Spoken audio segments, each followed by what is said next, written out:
Cashflow hackers, welcome to the weekly live or semi-weekly live. With me and Matt, here we are. Normally Matt and I are talking about kind of the industry, how to build your business, and just different elements of being a life insurance agent. Kind of the nuances about building your practice. Thinking about different elements of the business. Today, what we decided is that we're going to talk about. Kind of I guess what I would call like a sales conversation, I guess is the best way to do it. Because I think one of the things that happens is agents get in here into the business and they're excited about it and they want to help people.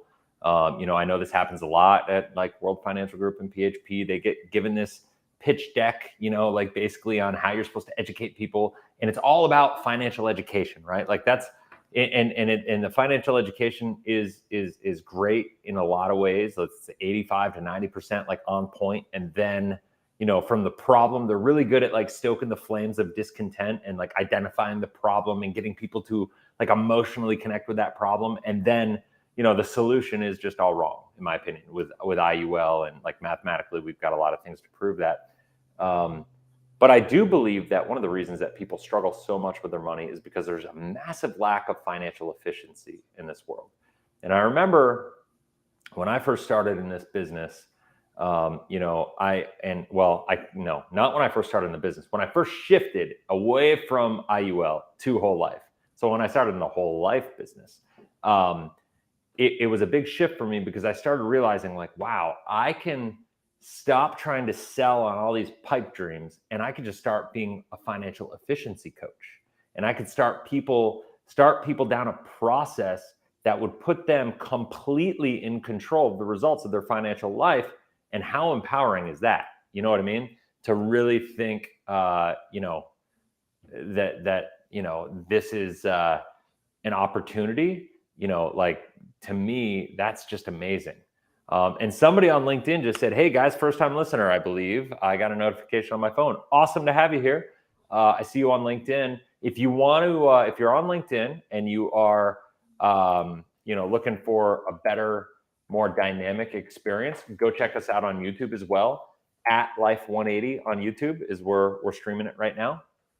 Go check it out, and you will find us there as well. And I think the chat and everything works a little bit better, because we're using a streaming platform that streams to multiple different platforms at once. I think right now we're streaming live on Twitter, YouTube, LinkedIn, Facebook. Yeah, that's it. So I guess it's not that big a deal. But so rock and roll, appreciate it. So if you are a life insurance agent, do me a favor. I'm always curious, because these are live and they're not scripted, because we don't script. If you are an agent, I'm very curious to know that. So give a 1 in the comment section if you're an agent, and give a 2 if you're somebody who's just looking to learn about life insurance. Because based on who's watching, I like to kind of like just customize it to who the audience is, right? And so that is that. So Matt, you did IUL for a long time. You actually sold IUL longer than I did, you poor bastard. It's not funny. So you sold IUL longer than I did. I was 4.5 years. You were almost 10 years, right? Yeah. God, you're a slow learner. Yeah. I couldn't find you, man. I was like, where the heck is this Chris guy? I had to find you on YouTube. So you did the whole pitch for a long time. Of the IUL stuff, and now that you're in this world, like, talk to me about your perspective of the difference of the conversation around whole life insurance, the problems that it solves, and then compared to IUL and the problems that it solves. And then we'll get into this whole financial efficiency sales conversation that I think every agent should be able to like really be able to navigate effectively. If when you can, it will change the dynamics of your business. Right. I mean, I think, now looking back, going into like this industry, if you go in this industry, especially depending on what company you go with, where they talk a lot about being an entrepreneur, and you get in this industry to leave your job, And one of the big reasons to become an entrepreneur or start your own business is this one word, control, right? The value of having control. And it makes sense, right? If you work for a company, you have a job, you have less control of your life. You don't have control of your income. You don't have control of your schedule. And so the idea to create more control in your life through creating your own business, it's really touted a lot in this industry. And I think it's great. And what's funny is, like, my first journey was into a company where we sold mostly like IULs. And now, I didn't know anything about whole life. We used to shun whole life, and it was all IULs. And every agent, when you got into the industry, you got your own IUL because we believed in it. We didn't know what it was, but we just did it anyways. Yeah. And just like you say, it took me 10 years to finally, after meeting you, learning what's real. And now that I've been exposed to whole life and how it works, I wish, where the heck were you 10 years ago? I wish, oh man, it's a feeling. 10 years ago, I was still selling IUL. Oh yeah, that's right. That's where I was. I was just about to make the transition, bro. Yeah. So it was a little early. Right. And I think about it, there's so many layers to this. Like we get agents to get their own policy because I think you should be an example of what you're selling, right? If you're offering to people, you should believe in it so much you have one yourself. And I agree with that. And so a lot of agents got IULs, but as an agent, especially when you're starting your own business, whole life is so much better. Man, if you're making money as an agent and you could funnel that money into a whole life product, and you have, let's say we structure it where you can have access to 90% of that money that you can borrow during times where you need to reinvest in your own business, that would give insurance agents more control of their business. In an IUL, most of the times you can't even do that because the surrender, values, surrender period and all that, you don't have access to all that money and all the variables and all that stuff. For me, I think it's so awesome if you're going to embark in this industry because you want to have more control of your life, you want to have your business.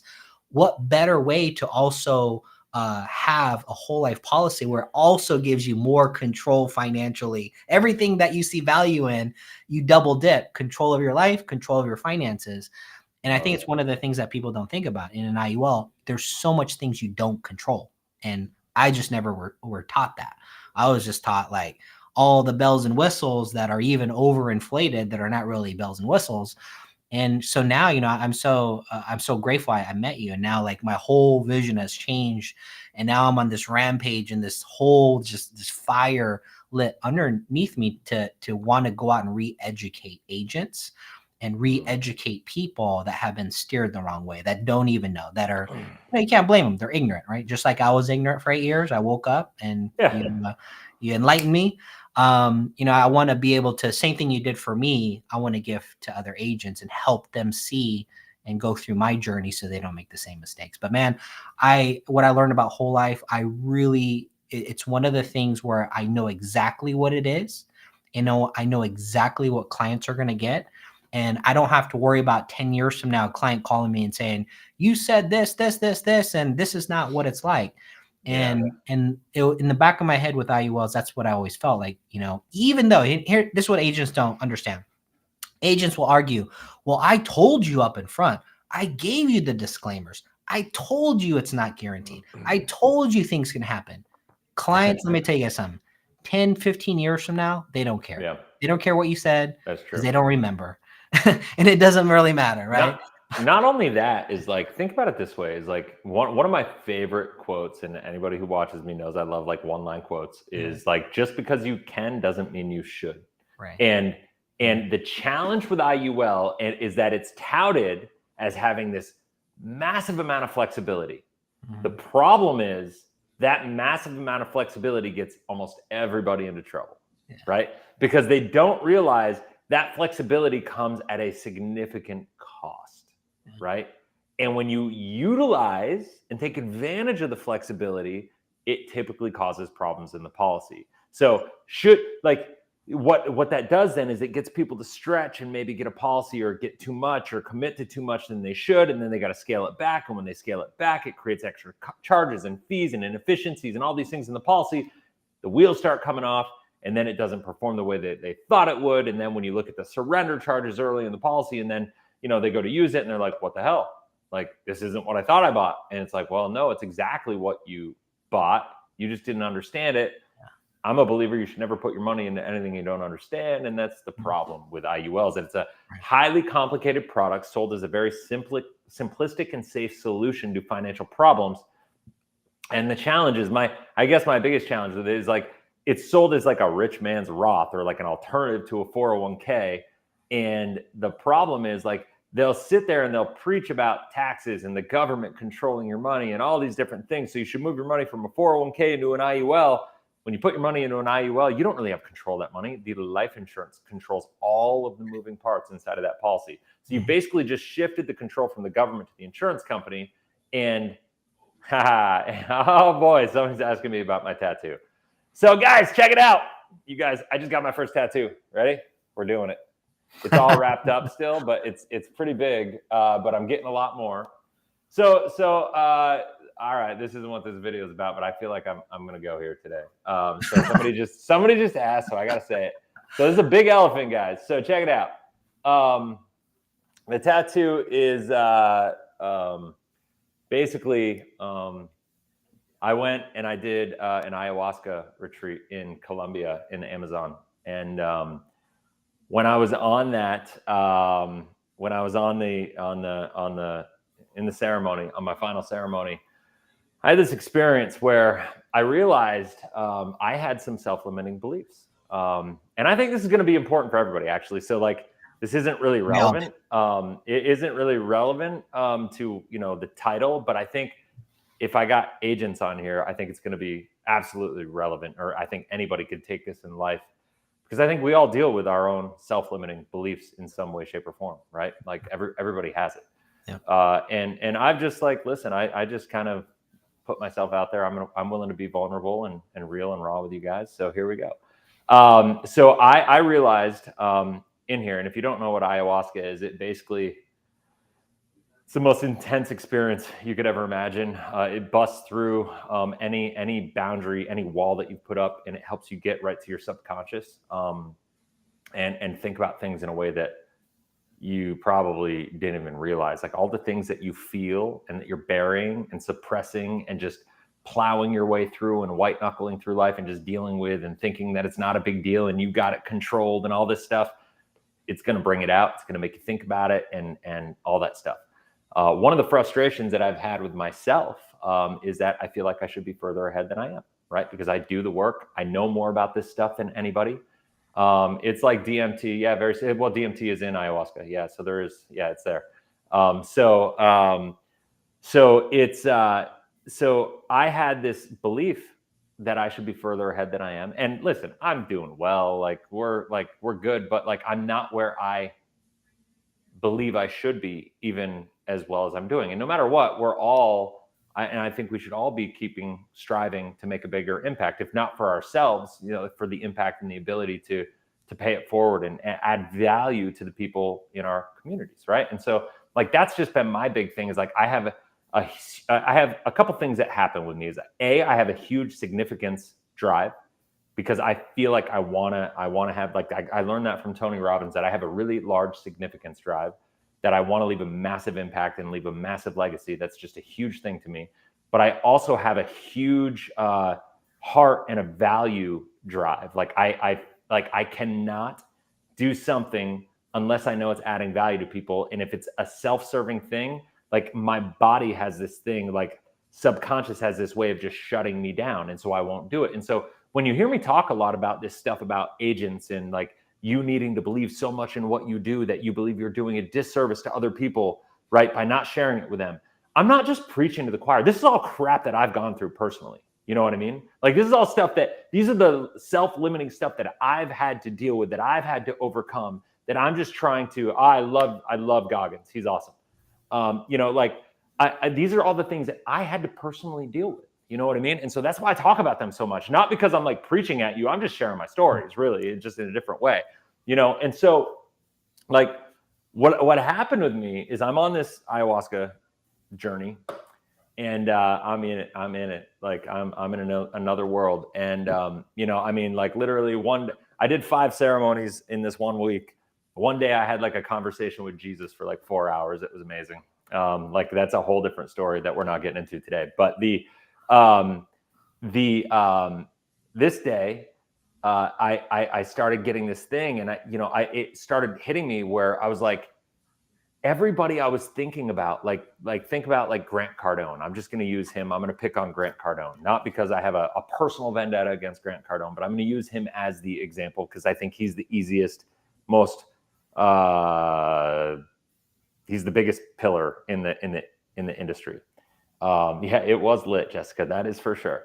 And so I'm gonna use Grant Cardone as the example. And I'll tell you, like, because and I'm going to use him because that's what the first name that came to my mind when I was on this journey. And I was talking to Grant, or I was not talking to Grant. I was thinking about Grant, and I was thinking about the fact that, like, wow, Grant Cardone is such a predator. Like, and I'm not saying he is. I'm not saying he's a criminal. I'm not like, I don't need a lawyer letter from Grant Cardone. But that's what went through my mind, because I visualized Grant with all of Grant's sales trainings. Listen, I'm not gonna debate the efficacy of Grant's training. It works. But if you listen to Grant Cardone, it's all about selling and closing, and it doesn't matter. Sell me this pen. Even if you don't need the pen, can you sell me this pen, right? Now, the challenge that I have is that I am a really good salesperson, right? Like, I can fall into that. Like, I could, if I wanted to, become that guy. Like, I'm talented enough to go and sell like that. And so what I realized for me is that I would hit this level, and then I'd worry, and I'd be scared. And I didn't realize this before. Like, this all got like realized in this ayahuasca journey, that I had this level that I would get right to it. And then I realized that I didn't trust myself to go further without possibly compromising my values and beliefs and doing things the right way for people. I was scared I was going to kind of like slide into Grant Cardone world, right? And like just start selling things to people and doing things just to make money and do all this stuff. And it wasn't about other people anymore. And what I love about what I do, and what I love about where my heart is, and the way I want to show up in the world, and the person I want to be, that I do embody and I'm good at, like, and where I am in my world right now, in my bubble, is that I come from that place, and I'm willing to make self-sacrifices. And you work with anybody I ever work with, they'll tell you that that's how I show up. Even if it's at my own detriment, I will show up for other people. My wife will tell you, she's not always happy about it, but that's what I do, you know?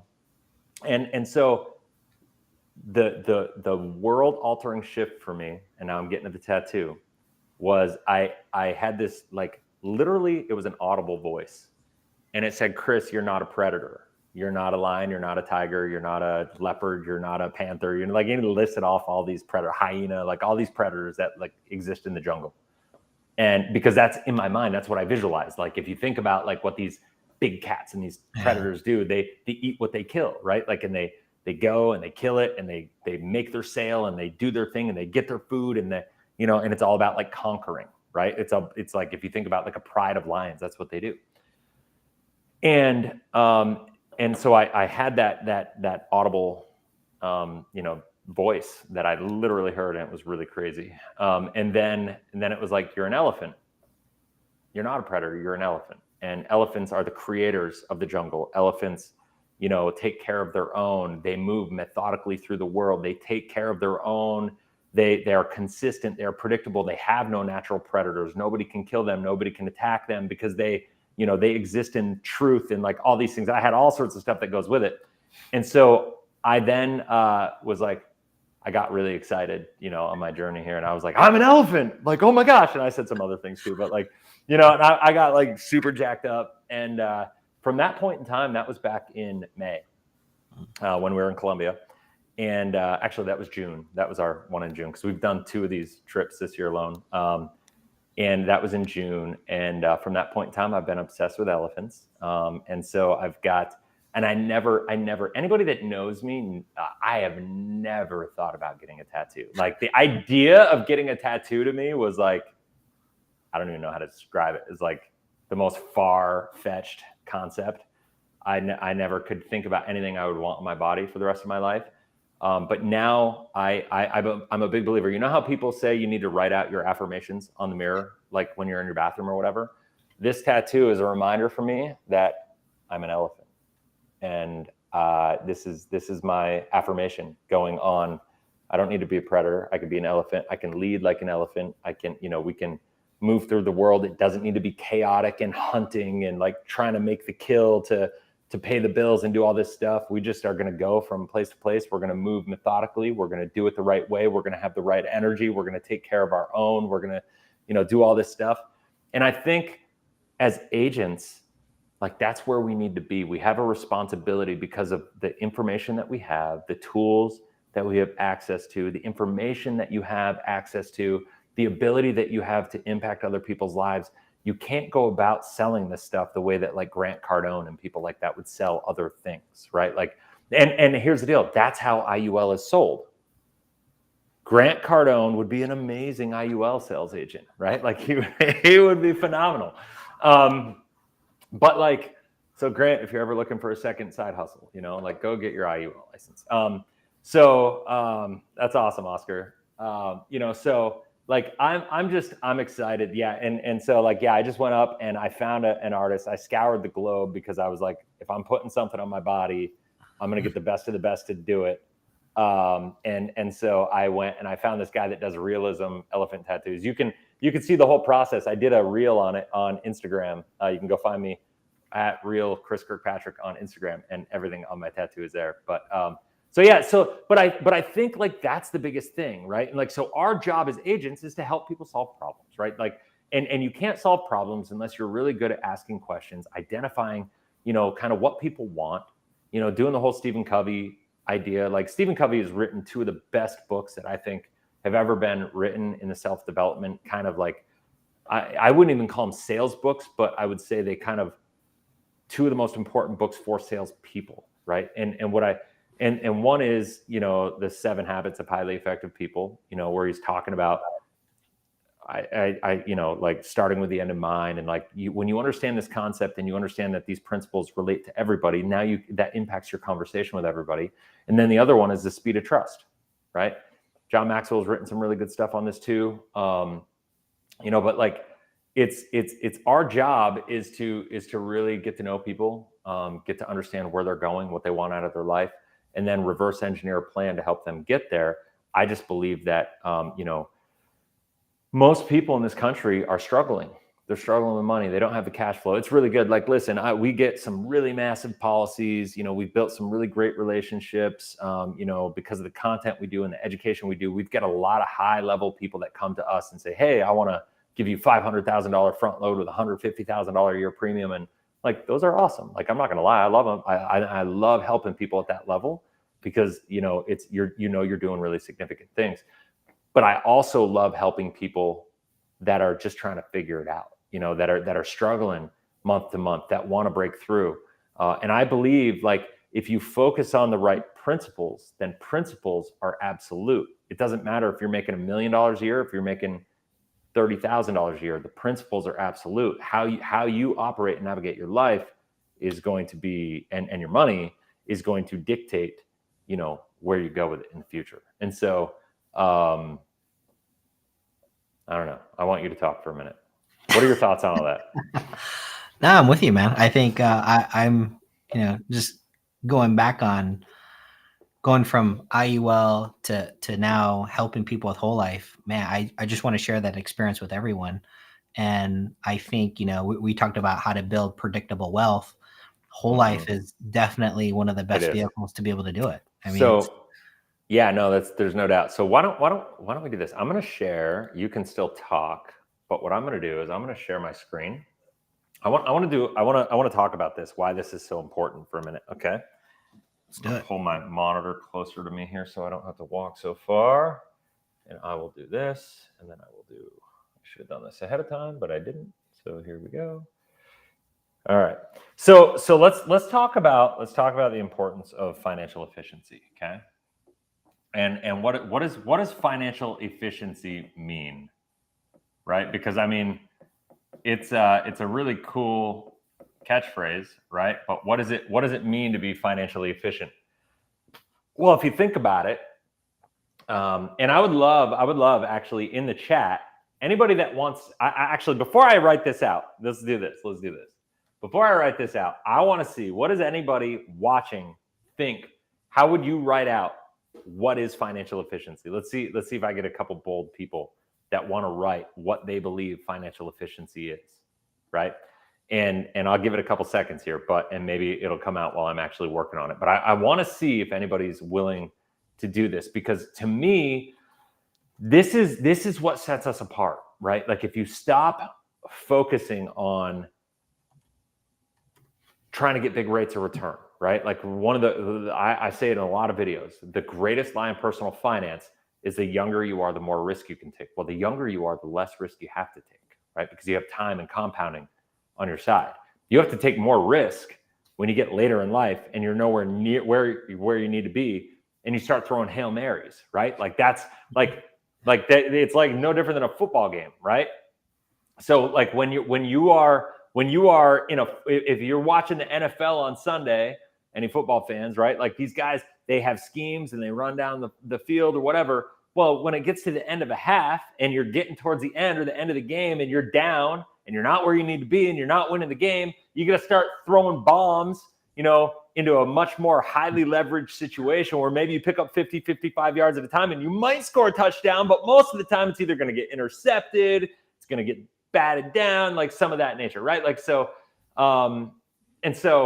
like, that's the way I look at it. So the younger you are, the less risk you have to take, because you can game plan, you can come up with a plan. But the problem is people don't plan properly. People don't think long enough term. They're only thinking from year to year to year. They don't think about it from a long-term perspective. So got a couple takers here. Jeffrey, and by the way, I think Jeffrey and I have a call set up, which I'm excited about, because Jeff is awesome about engaging in a lot of content, and I'm really excited to talk to him. But getting the most benefits from the same and making dollars go the furthest. Absolutely, I agree with that.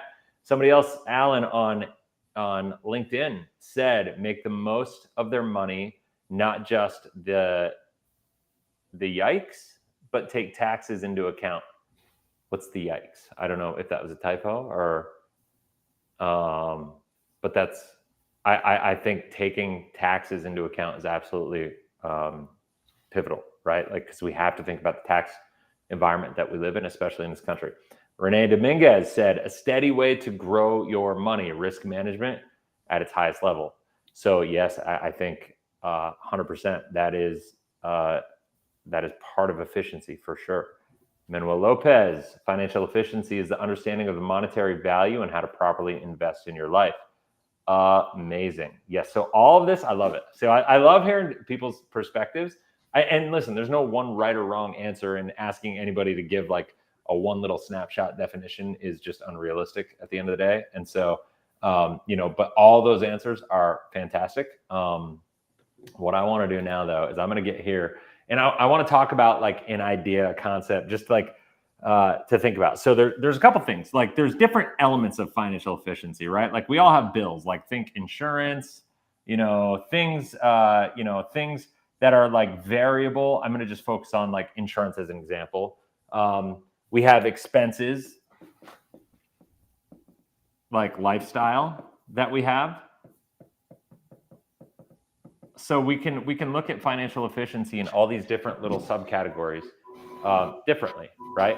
And so like, for instance, insurance. If you got car insurance or business insurance or umbrella insurance or any kind of like property casualty type insurances, well, then, you're looking at a situation where it's like, all right, it's kind of a commoditized thing in a sense, which is way different than the life insurance space, because like a lot of these insurance you have to have. It's like you need them, right?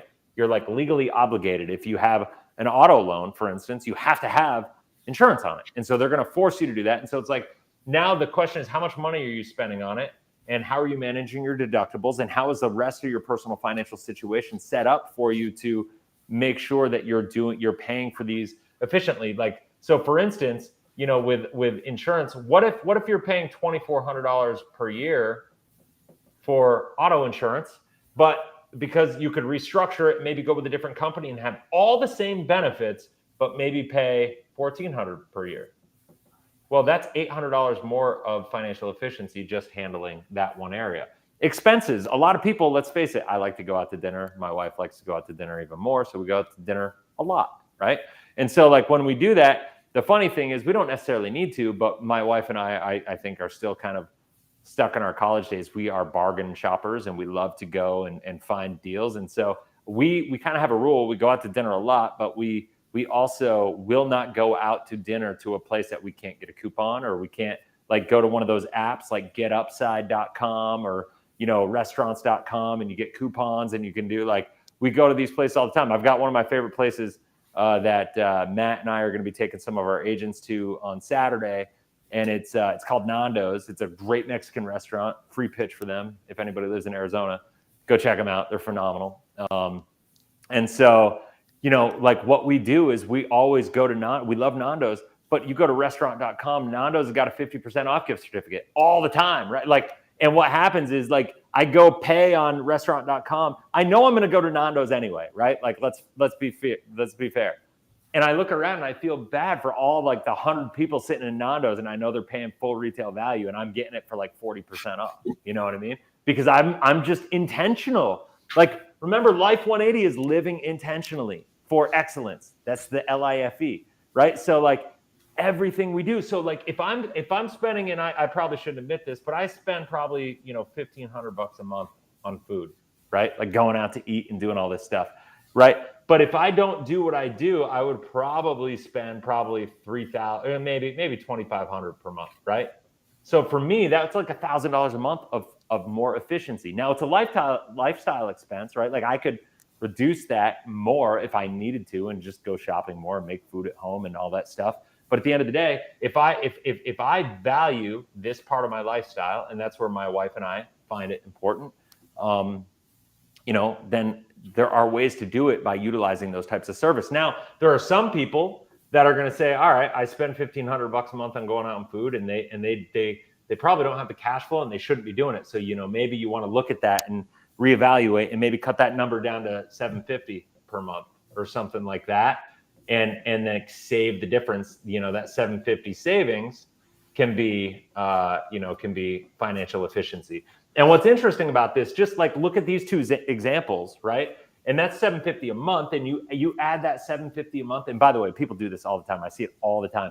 But our focus is financial efficiency. And what I talk about is when we're talking with our clients, we're not just going through like, hey, you want an IUL? Hey, you want a whole life policy? Hey, you need to save this money. You need to invest this. This is blah, blah, blah, blah. No, you're looking at the whole picture. And the reason is because you can't just look at this one little silo without taking everything into consideration. Like if you really want to show up and be able to add value to these people's lives, you got to be able to look at the entire equation, right? And so now when I look at this, I go, man, if in this one scenario, $750, that's $9,000 a year, right? In savings, if we did that. So what would 9,000 plus 800? It's like, let's just call it $10,000 per year. People say they don't have any money, but they're going out to dinner all the time. $750 a month, by the way, on food is not that much money for a lot of people. Like you'd be shocked, I think, to find how many people are doing that. And I look at a lot of people's finances and go through this and help them build their budgets and really do an evaluation. And you'd be shocked at how much that is. Well, guys, now we're at $10,000 a year. How many people have you ever tried to sell a $10,000 a year premium to that, you know, just to build their savings and emergency fund? And they're like, I don't have $10,000 a year. And then you look at it, it's like, no, you have it. You're just not prioritizing your own best interest. Is that fair enough? Yeah. Right. So what we do is like, so now that we get that, like, I just wanted to build this as just like an idea of like why I think this is so important. So here's the traditional financial model. Okay. Traditional financial. So I'll write traditional. Traditional financial model is saying, all right, you got $100,000 a year of income. What you need to do is save 10%, right? Which is $10,000, right? And you need to go chase risk, right? Chase risk. I can't write. Chase risk. Okay? Meaning you want to try to get as big of a rate of return as possible. The younger you are, the more risk we can take, right? That's what they say. So if we go to 10,000, does anybody agree that if you're going to try to get 10% on an annual basis. You're going to have to take a fair amount of risk year in, year out. Some years are going to be easier, some years are going to be harder, but in the long run, you're going to be suscepting that money to a fair amount of risk. Is that fair? Oh yeah, for sure. Give me an amen in the chat if you agree with that. So, like, if you agree with that, like, think about it. So 10%, like if we're trying to get a 10% return on this $10,000, what does that mean? We're taking a significant amount of risk on for $1,000 return.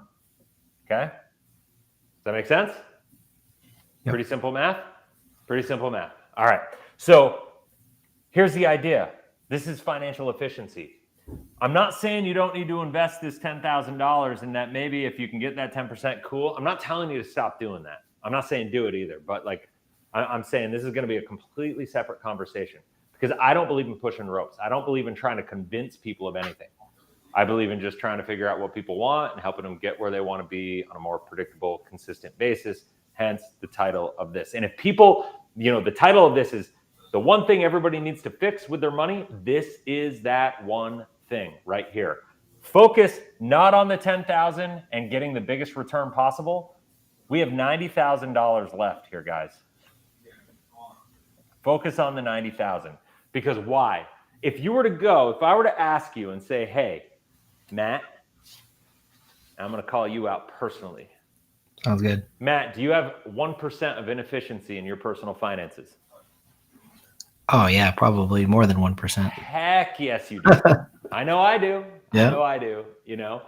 I know everybody does. I've yet to meet somebody that doesn't have at least 5% of inefficiency in their personal finances. So what does that mean? What does that mean? It's not that like you need to operate at 100% efficiency. Obviously in a vacuum, that would be the best thing. But I always kind of tell people life doesn't exist on a spreadsheet. We're emotional beings. We make emotional decisions with our money, probably more often than any other area in our life. Because it's just a tool. And so, but if we look at this 90,000, let's just say you had 5% inefficiency. What's 5% of 90? 4,500. So if we could just dial that in, Matt, and we could say, hey, listen, if we focus on financial efficiency, we can get you where you want to be on a more predictable basis with more guarantees and reduce the risk of your entire financial plan. Does that sound appealing to you? Let's do it. And you are in control of the results of your life. How's that sound? I like it. Let's go. Okay. All right. So here's the deal. I'm not gonna listen. I'm not stupid. I don't expect you to be perfect in recapturing all $4,500. But if we could find a way together, Matt, and we could go through this and say, all right, we're going to look for this 5% of inefficiency. And if I'm able to help you find, say, 5% of inefficiency, are you willing to take 3 or 4% of that inefficiency and save it in a way that would help your personal finances moving forward? Oh, most definitely. 100%, right? You just don't know what you don't know right now. That's why you're in the spot that you're in. Don't say that to a client yet, by the way. I'm being really bold with Matt right now because I know him so well. So that is what it is. So the idea here is saying, all right, we got this $4,500. Well, guys, what's 45% or $4,500 on 10,000? That's 45% return, right? Mm-hmm. So we're able to, and if we go to this 4%, let's say we just recapture 4%, we let Matt have like 1% of fun, right? Like we're looking at $3,600. That's a 36% equivalent of a 36% return instead of the 10% on the $10,000 with no risk. So now what we could do is say, hey, Matt, go save your invest your $10,000. But now with the investment strategy, you could take a little bit more mitigated strategy where you're not having to take all that risk. On the 10,000, go chase a good solid 6%. But now we're going to save more. We're going to save an extra $3,600 per year. Why? Because we're just recapturing that money of inefficiency. We're going to save towards the future. This is going to be saving for emergency and then opportunity eventually, right? We're going to build, this is going to be the financial foundation. Now, in a perfect world, honestly, we would reduce this. We would recapitalize that and put it down there and build the financial foundation first. And then we would start to take more risk after the fact and invest. That's when I do the Life 180 pyramid, that's what we talk about. is, you know, save first and then build wealth. And then, you know, higher risk speculation up there. Like that's what we're doing. You know, but at the end of the day, this is you know, if you don't want to like have to try to talk people out of, you know, reallocating that 10,000, or you don't have a good enough relationship yet, you haven't built the trust with them, the education process hasn't kicked in. Like at the end of the day, get this $3,600 and get them to start saving for emergency and opportunity, because the bottom line is not enough people have those accounts and have their financial structure built for that. And what this is doing is it's increasing their financial efficiency. That's the equivalent of a 36% return with no risk. And when you look at what this is doing, and when you look at what this is going to do as far as the life insurance it's going to give, so their family is protected. It's a self-completing plan compared to saving in a savings account. It's going to beat a savings account return long-term LT, right? So it's going to do all that. You're going to get living benefits. If you become critically, chronically, or terminally ill, if you do it with the right company, you're going to have access to the death benefit while you're alive if you become, you know, any of those things. And so it's a savings account on steroids, and it's going to get you the better return, and you're operating more efficiently. And so what you're doing is you're putting yourself in a position to win with less risk. And if you did that, if every single person in the world did that, this world in a 10 to 15 year period would become a completely different place because of the way personal finances work. So what are your thoughts on that? I love it. I think a lot of people, I think the way you think about it, it's so different than even like a lot of IUL agents. I mean, first of all, from what I've seen lately, IUL agents don't even do a financial needs analysis anymore. They're just slanging them over the phone. So that's a whole different conversation. But I think with what you're talking about, you know, you take that $10,000 and how much you could put in a high risk strategy. A lot of the IULs that we used to sell, and I've seen agents sell, is like, how much can you put towards your IUL versus your approach is like, let's take a look at the financial inefficiencies, right? Let's eliminate waste. That's like the easiest low hanging fruit. And I think for a lot of people, they just don't even think about how much waste, like just educating clients on the opportunity cost, like you're spending this, but what if we put it over here, right? And that's what I love about what we do. We get in the trenches with people. Like we actually help them with this stuff because let's face it, they don't teach this in school. I mean, where else are they going to learn it? And so us and, you know, the coaches on our team and everything to be able to help people identify these things. What's cool is once you show the client the inefficiency, right? And you can free up $3,600, they already know the answer. Like, that makes sense. Why wouldn't I? And, you know, I think the reality is a lot of people, they know they're behind on retirement. They know they're behind on savings. They know that they haven't saved enough for their age. And if you could just help them identify those inefficiency and show them a plan on how to transition out of that, most people are open. They want it. You know what I mean? And I think 100% solve a huge problem. Yeah, you know, I use the phrase all the time, and I wrote it in my book. And, you know, I think it's one of the most important element to this. I think people struggle with their money because their money is not in alignment with their values and beliefs, and they're not being intentional enough with their money. And I think this conversation just goes back to it. Like those inefficiencies, when I look at inefficiency, I'm not talking strictly monetarily, right? Like, because I mean, you could look at my lifestyle, right? And you could be like, Chris, you spend how much money going out to dinner? You spend how much money traveling? Like, that's absurd. Right? Like, that's absurd. Like, and I acknowledge that, right? Like, I know it is absurd. Like, I know if I didn't have the rest of my stuff going on, like, then I was okay. Like, I would look at myself as a client. If I just looked at that one little isolated bubble, I'd be like, what, dude? Like, what are you even thinking? Are you an idiot? Like, no, you shouldn't be spending that much money on food. Like, it's a waste. Like, but you know what? For me, my values and beliefs and how I've structured my life and the cash flow and everything to be able to do, that's a thing that my wife and I value. You know, it's our time. Like, because to me, cooking at home means cleaning, means dealing with the maintenance, means me and my wife bickering, because it's the one thing we fight about is like that, you know, like, and it's just annoying because we both hate it, right? So like, there's more value. Is why life doesn't exist on a spreadsheet. So to me, my values and beliefs for what's good for me and my family and the lifestyle that I actually intentionally put value on, there's a value there that cannot be calculated, right? And so, but it's not done by accident. A lot of people just go spend the money because they're not intentional about it. For me, it's not done by accident. If we ever needed to scale down, right? Seriously.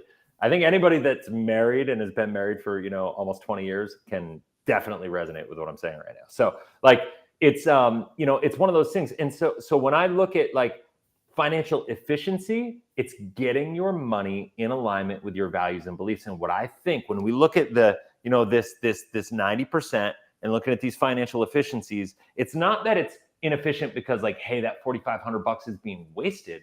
It's that $4,500, maybe not all of it, but a good portion of that $4,500 for most people is not being spent in alignment, that's in alignment in a way that's in alignment with their values and beliefs, right? And so that's the problem. If we look at it, right, if we really, really think about it, that is what we should be doing. Are you being intentional with where your values and beliefs are, what you want to create for your life, the legacy you want to live, when you want to be financially free, how you want to get there, what you want your life to look like, the predictability of achieving it, all the different elements, the kind of protections that you have along the way, what relative guarantees are there in achieving your goals compared to what risks there are in achieving your goals, and is what you're doing right now in alignment with getting you there. And for most people, having this $4,500 burn on things that are not in alignment with what you say you want 30 years from now, that's the problem. But the thing is, they're not doing it intentionally. They're not doing it because they want to just blow money and they don't want to accomplish their goals. Right. They're doing it because traditional financial advice does not teach this stuff. And it's our job to just open eyes and expose people to these concepts. And listen, you cannot be so, as an agent, you can't be so, what's the word? Like emotionally, your ego can't get in your way. I guess that's the way I would say it. Is like too many people, like if you go talking to people, not everybody's going to do what you think they should do. All you can do is expose people to the right information. Some will, some won't, some wait. So what? Right? Next, your job is to expose people to the best information possible. And that's the beautiful part in this. Like I always says, like one of the big things, like you got to believe in this stuff so much that you believe it's your job, that you're doing people a disservice by not sharing it with them. This is what I'm talking about. Yeah. There's no guarantee everybody's going to align with you and be like, yeah, Chris, you're right. Right? I get way more people that tell me I'm an idiot in comments than positive. So I really appreciate anybody that really likes me. Please give me some positive comments every video, because like I feel like sometimes I go to bed almost wanting to cry. Like people leave me such nasty comments, like whatever, especially all these traditional money guys, like they just don't get it and like whatever. But like it's interesting. Like our job is just expose and sort, expose people to the right information, and then sort the people that say they want to make their life better and that they're willing to do the hard work. Because here's the deal. IUL versus whole life. IUL is a way sexier conversation, right? Because it illustrates better. Doesn't mean it's going to work better. Doesn't mean it's going to execute in real life better, because it's not, right? But it illustrates better. And so what happens is it's easier to sell, because I can be like, hey, Matt, look at this spreadsheet, right? Like, look, it's all smoke and mirrors. But if Matt doesn't know what he doesn't know, he goes, ooh, I can do how little to get how much? Well, that's not how life works, right?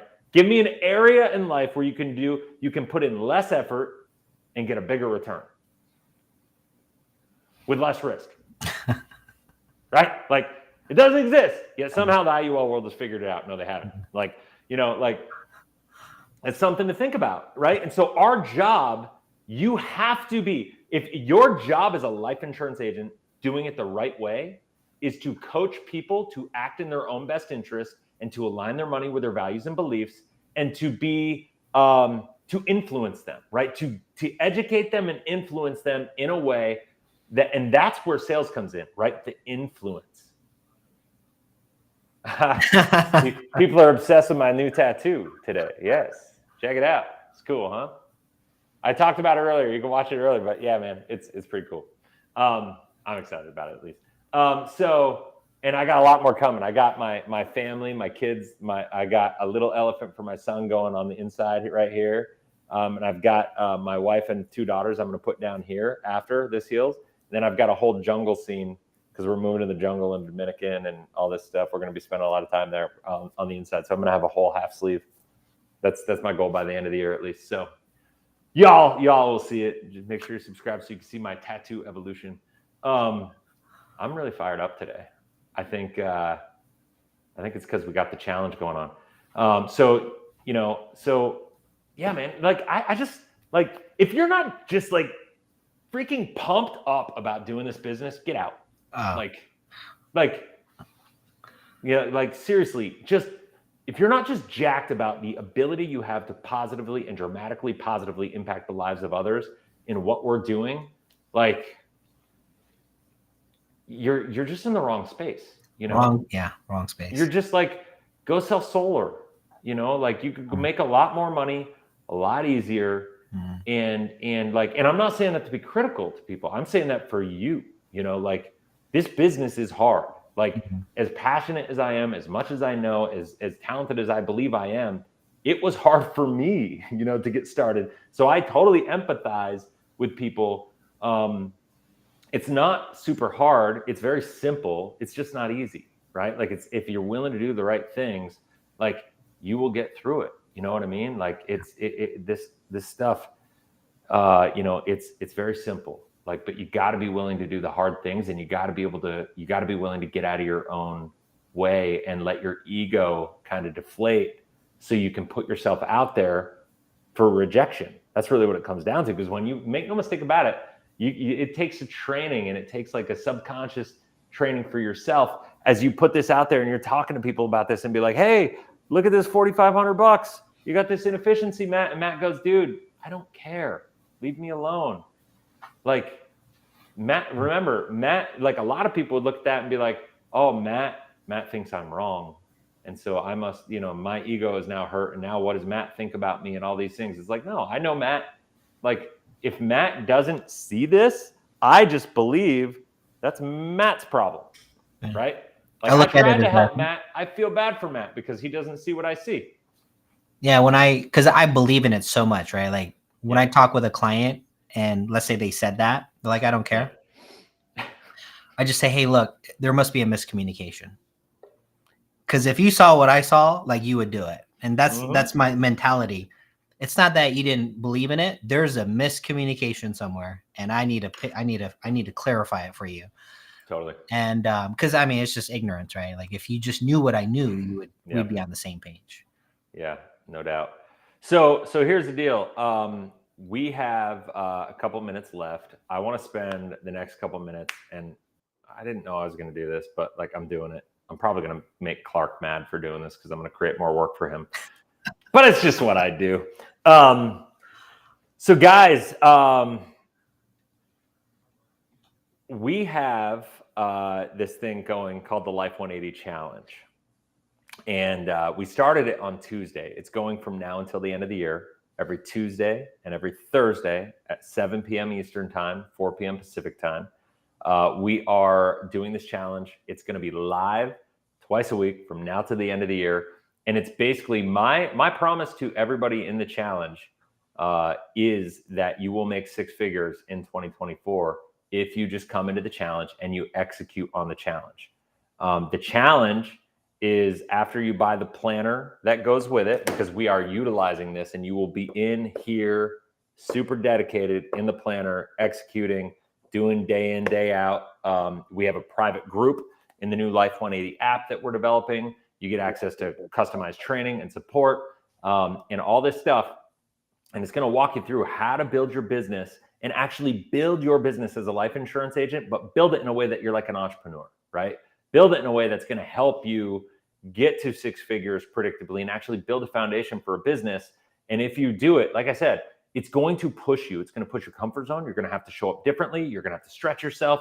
You're going to have to do things and focus in areas that maybe you don't want to focus, but success principles don't change, right? And so after, you can go to planner.life180.com And I will tell you, after today, we're starting today is the second day for week 1. I'm not going to let people join next week. If you want to get in today, we've got a bunch of people in it already. Got several spots left that we could slide people into. But I think at the end of the day, you go to the planner. It's like $19 for the planner. It's $179 add-on to do the challenge with the planner through the process. And you just got to make sure you click on that button on the second page.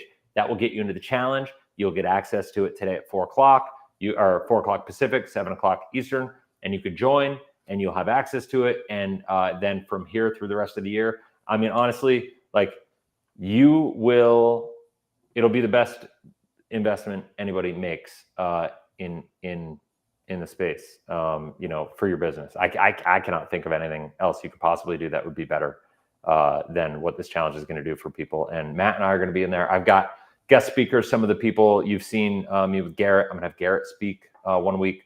I've got Garrett Gunderson, and I've got Tom Wall speaking 1 week. I got Caleb Williams coming to speak 1 week.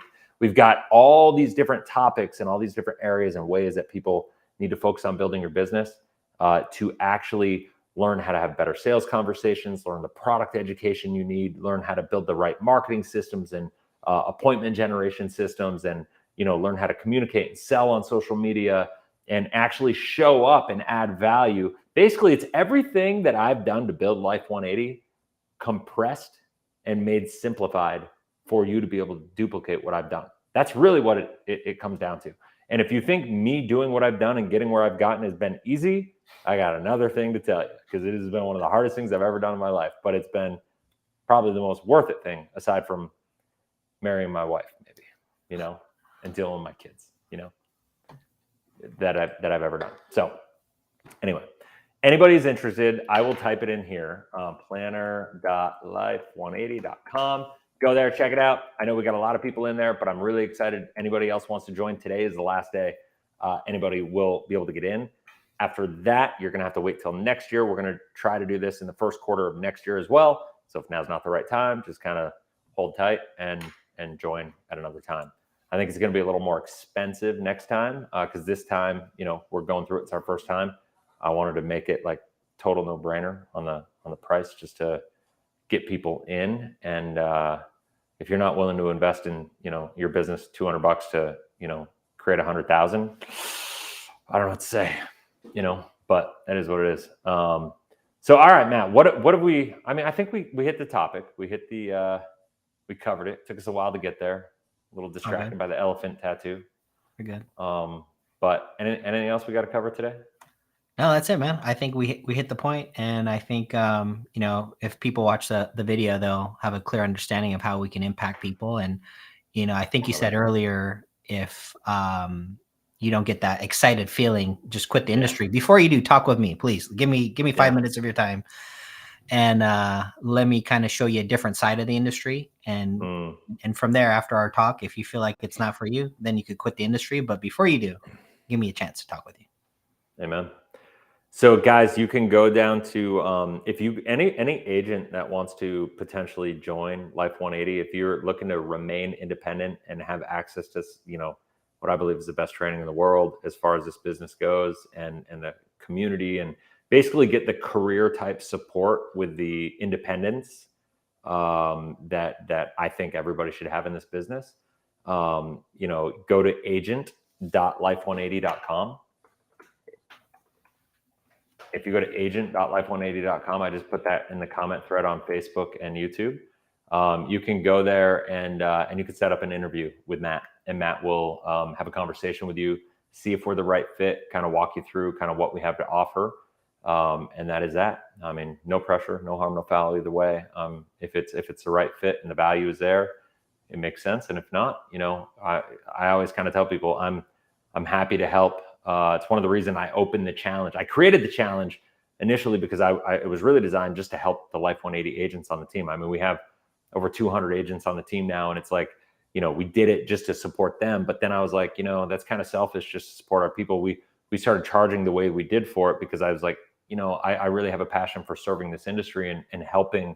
So it would be a bit hypocritical to not offer it and open it up. And so we just decided to open it up to the competition, so to speak, and be able to help and serve people because, I think I just believe in thinking abundantly. There's 100,000 plus IUL agents walking around not knowing what they're doing. And so I just believe if I can help an extra 20, 30 agents do it the right way and help kind of like lead the tide, to fix the problem that's going on in the industry, well, then I'm all about that. So that's it for now. All right, guys.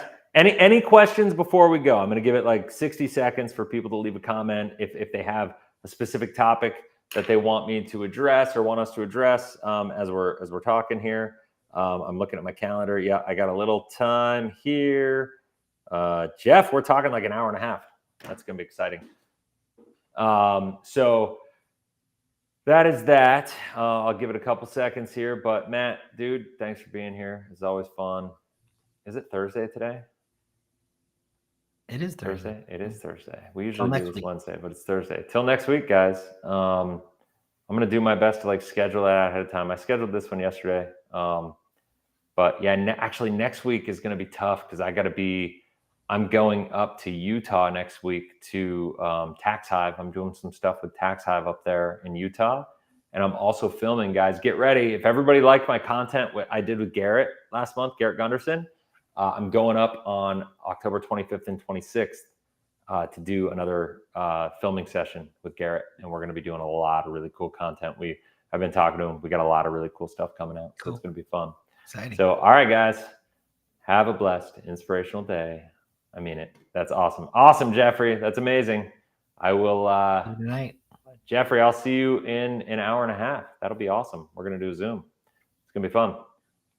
Amazing. So, all right, guys, that was fun. I'm not going to let this drag on any longer. We're going to end it. Have fun. I'll see you on the next video, and we will see you together